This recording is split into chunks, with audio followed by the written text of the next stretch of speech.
সাধারণ মানুষ আসতে শুরু করেছেন সোহরাওয়ার্দী উদ্যানে। বেলা বাড়ার সঙ্গে সঙ্গে বাড়ছে ভিড়ও।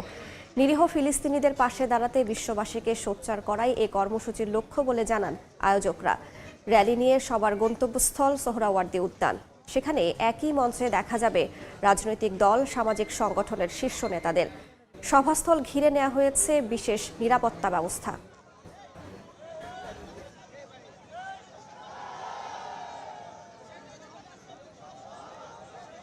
শান্তিপূর্ণের সমাবেশকে শান্তিপূর্ণভাবে পৃথিবীর অন্যতম, অর্থাৎ আমরা যারা গাবতলী বা এই পাশ দিয়ে আসবো, গাবতলী দিয়ে ঢুকবো, মোহাম্মদপুর দিয়ে ঢুকবো, আমরা আসবো হলো বাংলা মোটর। এখানে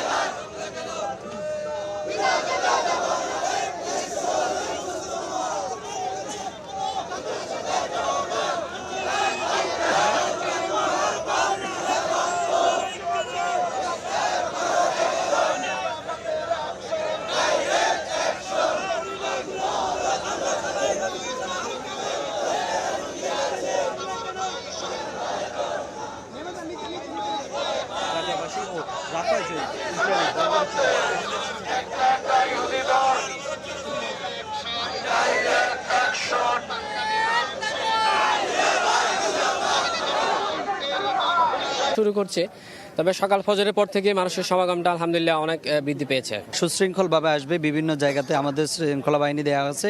দোয়া ও মোনাজাতের মধ্য দিয়ে আয়োজনটি শেষ হবে। আলোচিত ইসলামী বক্তা মিজানুর রহমান আজহারী, আস-সুন্নাহ ফাউন্ডেশনের চেয়ারম্যান শায়খ আহমদুল্লাহ, বিএনপির স্থায়ী কমিটির সদস্য সালাউদ্দিন আহমেদ, জামায়াতে ইসলামীর সেক্রেটারি